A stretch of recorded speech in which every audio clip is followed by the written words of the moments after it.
Hey there, this is Kat, and welcome to my live podcast. I'm excited to have another special guest today. So, if you are a solopreneur or entrepreneur or startup, this is a great podcast for you to tune into because Keyshala Pettit, who is my guest today, is CEO of About Action Now. And what she does is she helps solopreneurs, entrepreneurs, and startups. She helps them with common pitfall problems that they run into when starting their business or as they progress and grow their business. And I met Keyshala through LinkedIn, the power of LinkedIn. Yay! And when we had our conversation, she was so energetic and vivacious that I said, "You need to be on my podcast, and I want you to share this wealth of information that you have shared with me." And so I'm excited to have her come on. Before I bring her on, just some quick tips before we get started is, hey, if you're watching me live, make sure you drop a comment. Let me know that you're watching me live or on the replay, and let me know where you're coming in from, because I love learning from the areas that you're coming in from. And I love to look and see where the various people or you guys are tuning in from. And so I appreciate that. But it's not social media if we don't drop a comment. So if you have any questions, drop them as well. And then Keyshala can address those as we progress through this podcast. So without further ado, let me bring on Keyshala to the podcast. Hey, Keyshala. Hi, Kat. How How are are you? I'm doing great. How are you? I'm fantastic. I'm Awesome. fantastic on this Monday.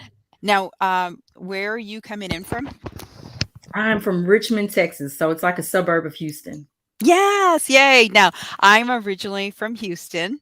I think Yeah, I mentioned that to you I when think you we did. first chatted, and so I can relate. I'm not a big fan of the humidity, but some people do and some people don't. Yeah. Um, so let's talk about, can you give us a little background about, who you are and how you became the entrepreneur that you are today? Sure. So I've been an entrepreneur probably a couple times over, maybe more than a couple. But I'm the founder of About Action Now. And so I founded a training and development company that provides leadership training, growth experiences, and inspired merch. Um, so that's kind of what I do. I do training and development for creatives and entrepreneurs. And I left my corporate job in 2018 to help entrepreneurs and creatives develop winning strategies for success in business and personal success.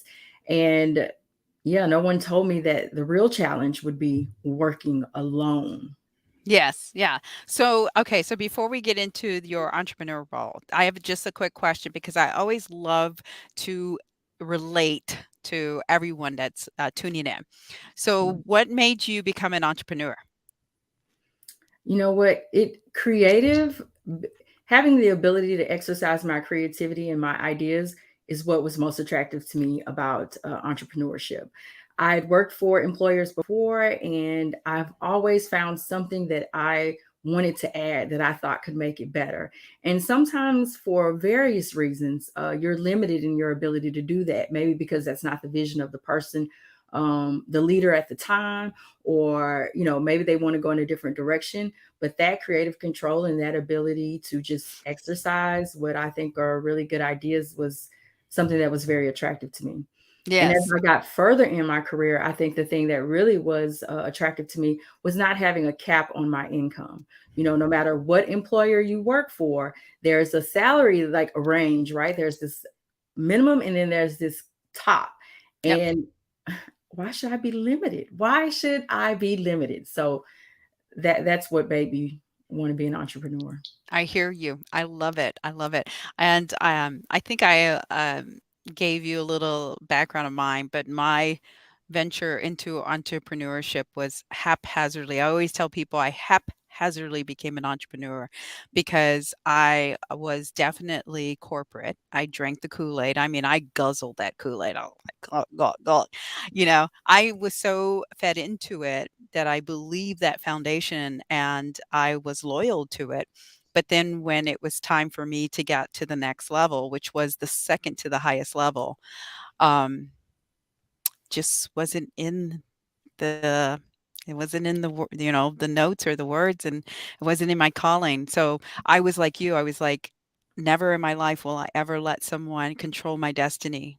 It's not, that I need that for myself. And I built myself to get up to that level. And for one person to hold me back, Mhm. it's just terrible. Mhm. Just absolutely Mhm. terrible.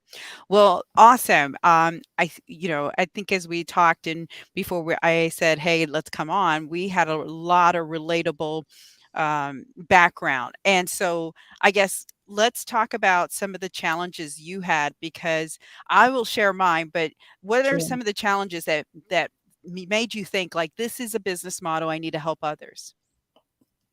You know, what's funny, before, I said that I was an entrepreneur many times over. And Hmm. so one of the businesses that I had before was the same thing. It was helping entrepreneurs, but it was a totally different model. And it was really built on connecting volunteer opportunities with entrepreneurs because I believe in service. And I think that's a model that a lot of entrepreneurs don't take. They're already serving, but they're not connecting. So that was kind of that business. When I started back, so I did that business, and then because I got laid off from corporate, and then I went back, right? So I went back, and I was in corporate, and I was doing the coaching, the executive. I worked with some of the project directors on these billion-dollar projects, and I was coaching teams. I was facilitating new projects, million-dollar projects that were coming together, getting the project teams to align. Uh, there were so many things that I was doing this already, but I was doing it in corporate. And what I thought was really attractive was bringing this to the smaller business owner, the person who isn't working for a Fortune 2, like they don't have Fortune 200 company assets, and yet they still need to be able to implement these strategies to grow their business. That Right. was very attractive to me. Um, so I'm sorry. Tell me what was the question again? Because I've. Your challenges, what were the challenges that you were up against Mhm, to that you were like, everybody else is probably coming up against these, when they mhm. start a business. So, so I would let me just share mine because I mean, Sure. mine is so prevalent. And I mean, even though I've been in business 9 years now, I remember what it was like to start out, and I remember how and then probably for me, it's so memorable because I never even imagined myself being an entrepreneur. I never imagined it, you know? And I have a military background, and I always say, military people have some gump to them, right? Because they can handle anything. I'll tell you what, like even me with a military background, it crippled me. I was like, Mhm, I was emotional. I cried. I gained weight. I drank. I, mhm, was working too much. So a mhm. lot of things that really were unhealthy as a startup, as an entrepreneur, but it was because I did it alone, right? I did it alone, and I thought that I could manage it and do it. And so, like, some of the challenges, that I incurred were nobody to go talk to, right? Nobody to confide in, and someone to talk to that's not gonna judge you, or Mhm. someone to talk to that is not gonna try and sell you something. They're gonna really advise you and counsel you and guide you, right? Counsel Yeah. and guide you and give you that strength that you need. So that was probably a number 1. And then 2 is just learning the fundamentals, understanding and knowing that you're gonna do it all. Guess what? You're gonna do it all, and you have to figure out how to do it all. Well, what is all? What is all? Nobody knows what all is until you get into it and start doing accounting, right? Mhm, Hiring, managing.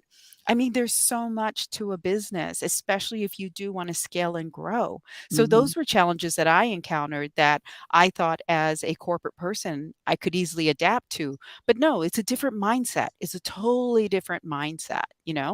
You're so right, Kat. So some of the so as when it comes to being a solopreneur, the challenges that I really faced early on was the first one was missed deadlines. Unlike my corporate job, there was no one who was waiting on my deliverable to do something. There was no one who was gonna, if I didn't get it done, there was no one who was gonna come down my neck or write me up, or Yes. there was none of that. Even though I didn't have that stuff going on when I was in corporate, I'm just saying there was no threat of that. There's Yep. only me. And so what I found is that I gave myself a lot of deadline extensions. I was like, oh, you know what? One more week, two Yep. more days. And over time, with what's happening there is you have too many deadline extensions, and that becomes inconsistency, right? And so my business wasn't performing as it should when it should have, Yep. right? I was just pushing things out. And so that's one of the first pitfalls that I ran into. Okay, so let me add to that because said something that just really tapped into my first 2 weeks as an entrepreneur. So my first 2 weeks as an entrepreneur, you know, I quit. The next day I got up, I'm an entrepreneur. Yay. And so, I get up, I'm an entrepreneur. And so now I have my entrepreneur hat. I go to my kitchen table because that's my new office. And I'm sitting there and I have my laptop and I'm ready to start business. Granted, I already did the website. I did my foundation because I was preparing for my exit, right? I took a year to prepare. So I said in 2014, I started my company. I started to lay out all the foundation. In 2015, I quit. So now in 2015, I quit my job. I get up, and the biggest thing over me was that accountability was I couldn't shrug off that corporate feeling because in corporate America, you report to such and such and such and such and such Mhm, and such. And they tell you that we need this by this day, this by this day, and this by this day. So you're being told and held accountable by several people. mhm, And you're just, that military of me kicks in and I just, follow the commands, right? Follow the mhm, commands. Now that I'm on my own, it's just me. And then so I'm mhm, sitting there and I'm thinking, okay, what do I do? What do I do? I knew mhm, exactly what to do, right? I knew mhm, exactly what to do, but I couldn't do it. I couldn't shrug mhm. off that corporate feeling for 2 weeks. It took 2 weeks for me to shrug that off. Once I shrugged it off, girl, I took off. I had a Wow. plan. I created a plan, right? Mhm. I needed to create a plan. I needed to create how many Yeah, people am I going to contact? What am I going to do? What's my goal for this week? What's my goal for next week? So yeah. I personally was going to hold myself accountable, right? Mhm. Let me, I have to just a second ago, you said I founded my company on this quote, if you will, and that is knowledge without action is useless. I love it. And what I found is most people know what to do. There's no question about what needs to be done. That's very rarely the thing, right? When it comes to, I'll pick something that's simple that we can all relate to, which is like people who want to get healthier. Okay, you eat healthier. Maybe you exercise regularly. Like we know what to do. It's not the what, it's the doing that Yep. is the hard part. And that is what about action now. That's what my company addresses is all of the support that you need to make it happen. That's And exactly what what was we're the quote trying to again? do. Knowledge. Knowledge without action is useless. Okay. I love So it. so we have to be about action, and that is, I provide the tool, support, services for people to get it done. Yep. Yep. That's what it's all about. Yep. And so to me, I think especially in the beginning, in the primal beginning stages, Mhm, and for everybody, beginning is different to everyone because again, I was fortunate enough to work a whole year, right? And mhm, build my business before I yes, exit. Okay. Not mhm, everybody has that luxury, right? Not mhm, everybody has that luxury. So for me, my beginning was when I quit my job and it was 100% me. It wasn't when I was building it and planning it. For other mhm, people, their situation could be different. They could be mhm, doing two things and it's their side hustle, right? right, As they're building it. But it's just as important if it's a side hustle. It's just as important because if you don't hold yourself accountable, if you don't do the fundamental things, it will not grow your business, right? It's yeah, not going to move the dial, you know. yeah, So the other thing for me was guidance in, when and I got burnt on a lot of things. I did. mhm, And, mhm, I think a lot of entrepreneurs do because it's one of those things, you don't know what you don't know, right? You don't know what you don't know. And everybody has an opinion, right? So when everybody has an opinion, um, everybody's going to come to you with different voices and, different experiences. So Yes. it's really good to come to an expert who can source out multiple people's opinions and thoughts Yes. and things, and then feed you some options, because that's all somebody needs is options. So, for instance, like when I was thinking about the accounting part of it, because accounting is a big deal. I did Mhm. it on my own for a while, and I was very, very fortunate to meet an accountant who trains you on QuickBooks and then sets you off, right? There you Mhm. go, little birdie. And then she charges per consultant if you have questions and what have you. Okay. Mhm. If I never had known her or met her, I probably would have overpaid some accountant to do my stuff. And Mhm. before I could Before you afford could that, afford it. Yeah. Mhm. you know? Absolutely. Yeah. Yeah. So So I don't know if that is like something a challenge that you have come up against that helping solopreneurs. yeah, I have with solopreneurs, just trying to do not knowing the point at which they should outsource is a very common, like, am I big enough yet? Or am I still supposed to be doing this myself?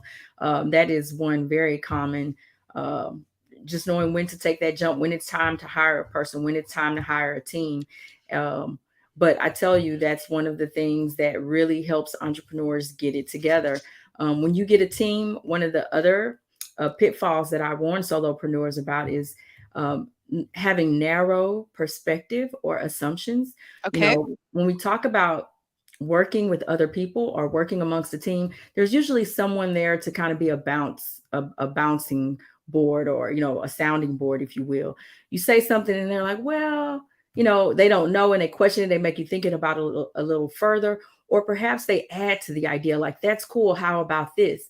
And so there's this play that goes back and forth that gives you an opportunity to really think about what it is that your plans or what you're going to do.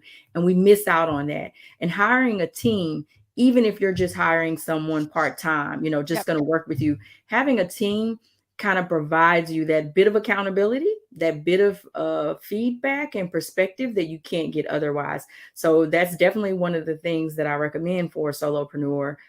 Is just to have, even if it's someone part time, if they can't afford to hire a team. But Yep. there are other things too that you can do if you can't afford a team. Yeah.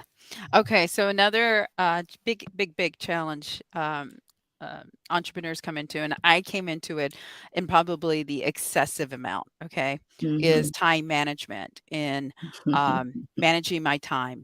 So I couldn't turn it off. I was doing it Mm. all the time, which Hmm. really isn't healthy in a relationship, right? Or even if you're not in a relationship, it's just not healthy. But Hmm. there are other people that don't manage their time and don't get shit done. I say just get Right. shit done. Right. They don't get shit done, and they put it on that to-do list, and it goes to the next week and the next week and the next week. Yes. So do you want to talk a little bit about, because time management is a big deal. It's for anybody, you know? Oh man, when I talked about one of the reasons that I wanted to be an entrepreneur, I totally missed out on one of the main reasons, and that really was to make my own schedule. I wanted to have time flexibility, and so when I decided, I'm going to do this, there were things that I said that I wanted to do, right? I wanted to work out regularly. I wanted to make that fit into my schedule. I wanted to spend more time with my family.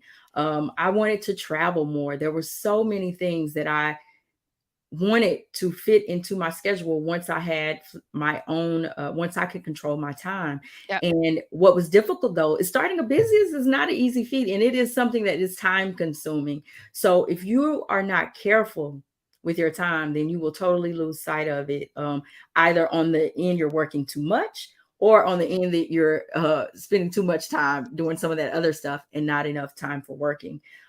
So that is one of the major, major pitfalls that I think every solopreneur, particularly when they first start, they kind of struggle with. I think even if they are seasoned at, just being on target, just the structure change and having to you now get to choose. That is a big step. And sometimes it's just a struggle, that balance.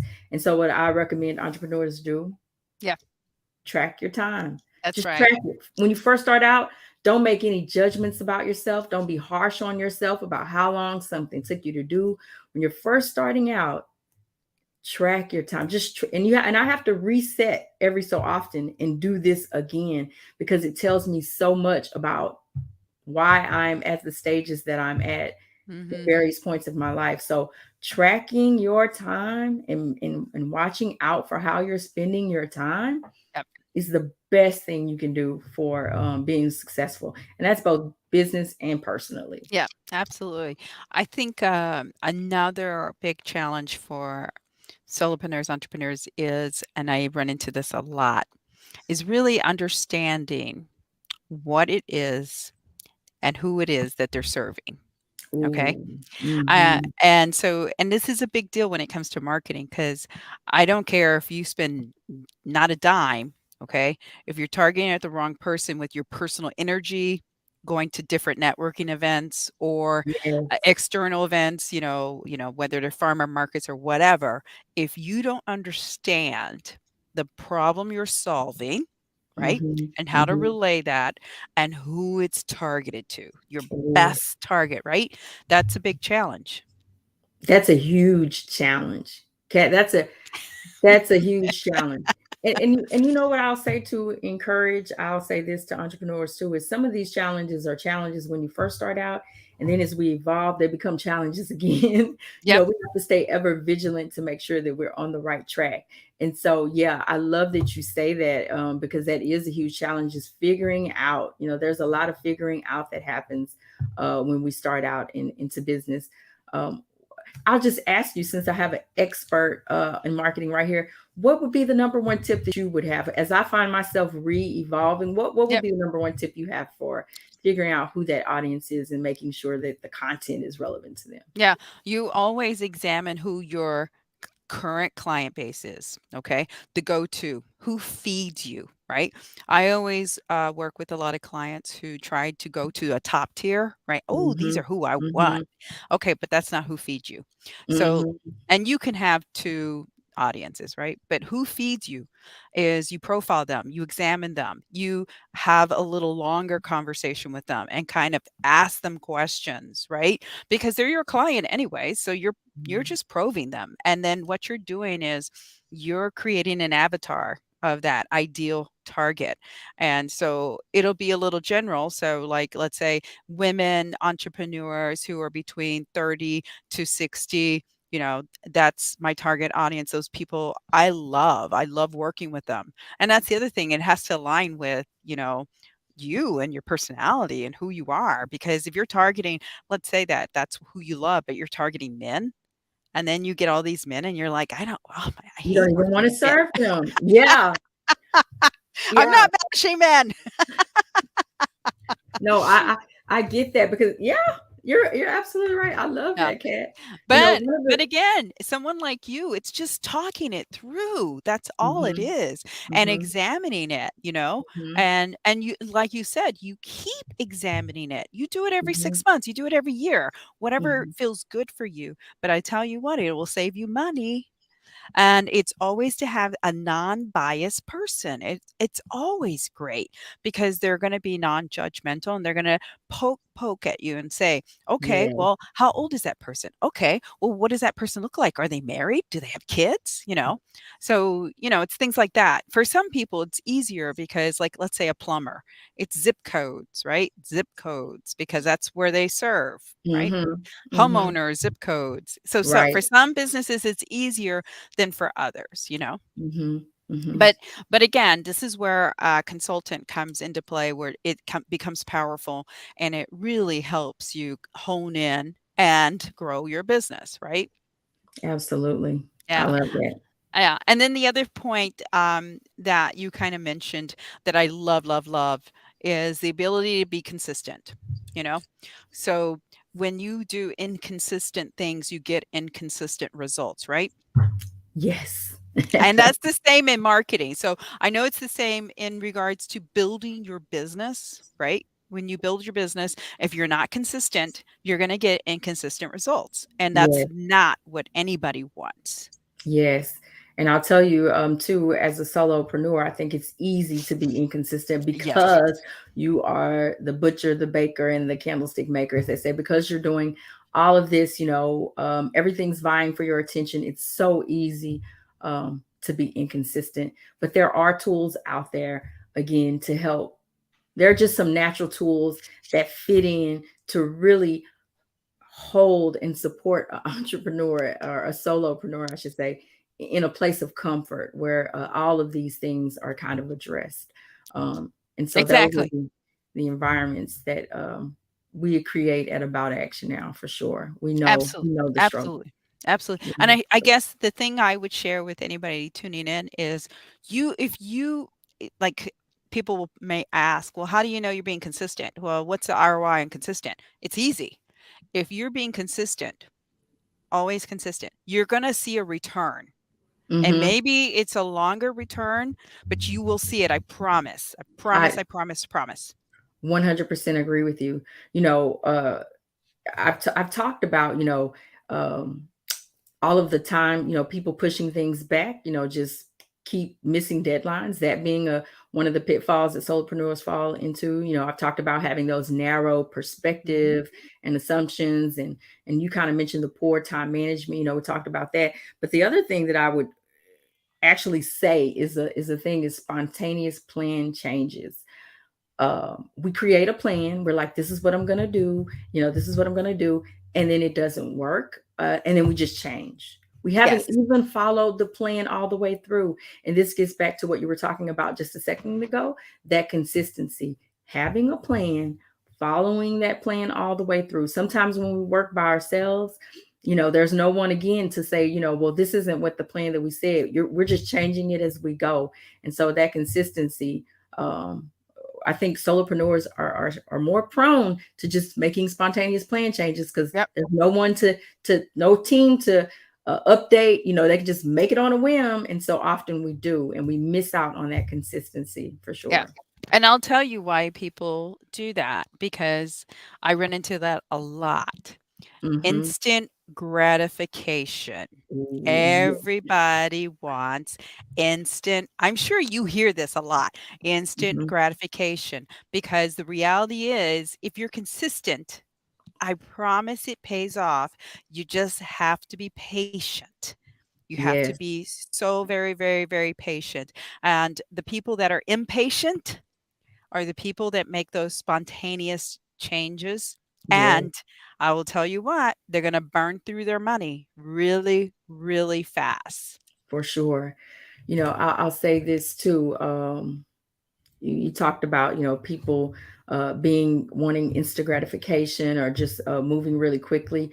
One thing I will share with people who maybe some of your viewers and listeners who haven't started their business but they're thinking about it is that it's very important that you go ahead and start, because there's going to be some stuff that you're going to learn that you only can learn once you've started it.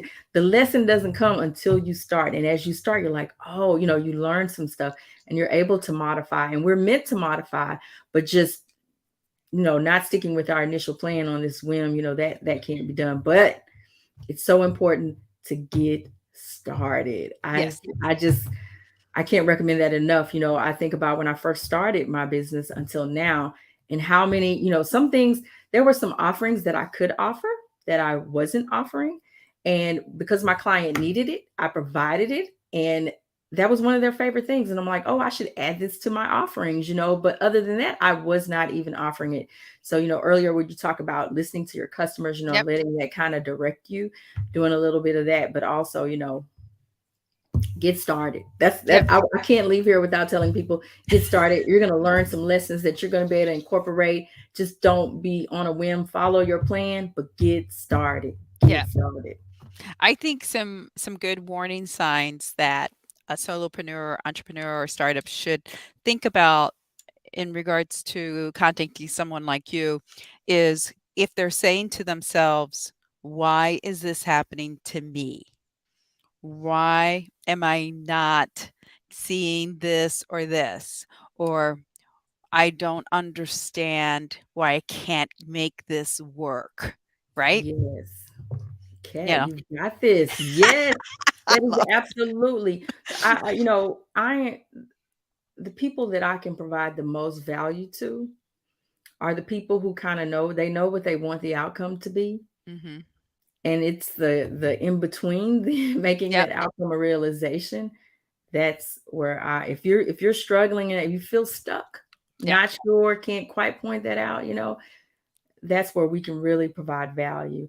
And the other thing, I work with a lot of small business owners who have teams, and they're looking to build a culture that's not currently existing in their teams.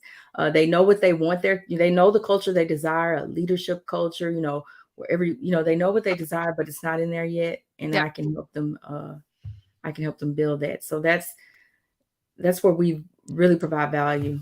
Yeah. Yeah. That's awesome. That's awesome. Okay. So as we wrap this up, are there any last inspiring words or anything you want to share with our audience here?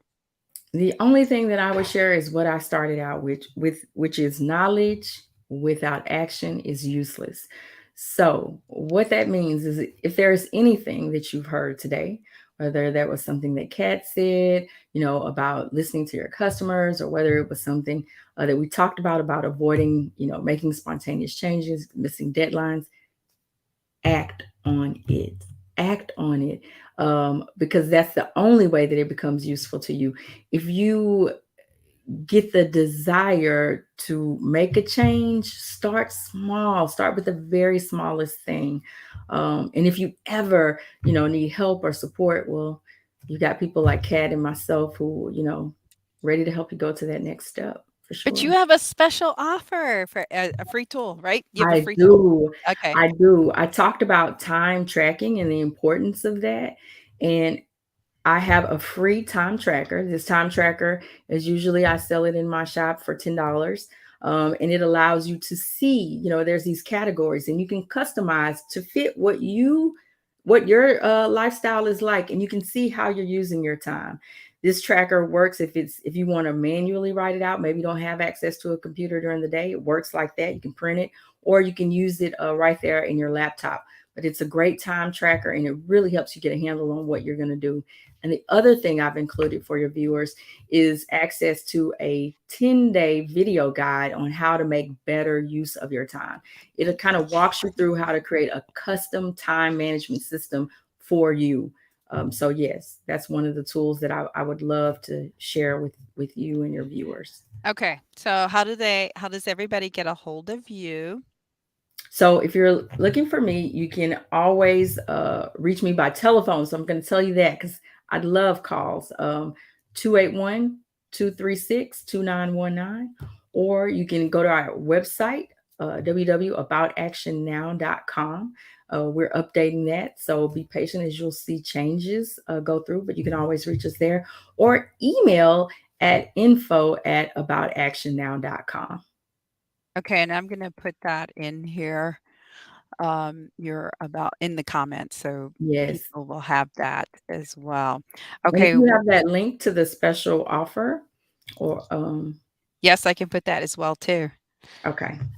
Awesome. So this link that I'm including in the comments, that is for the special offer. So if you just click on that, it's available to you. Awesome. Fantastic. Well, Keyshala, I don't want to say your name wrong. Keyshala. Keyshala, I am so thrilled to have you on my show. I appreciate your time and all the wealth of information that you have shared with everyone. I'm also going to encourage all my followers to continue to watch this, and if they have any questions, to drop a line in the comment, and then we'll tag you so that you get pinged whenever there's any questions or comments or anything like that. That way you can address them. And if anybody wants to get a hold of you, again, those are in the comments below. So please make sure that you reach out for sure if you're needing help. Thank you so much for joining me today. Kat, thank you. Thank you for all that you do for us entrepreneurs out there and just spreading your special love, light, and joy with us. It's really appreciated. Thank you for having me. Absolutely. Okay. Thank you for joining me on Stand Out and Grow. And tune in to next week as we have another guest and help you stand out and grow your business. So until next time, you got this.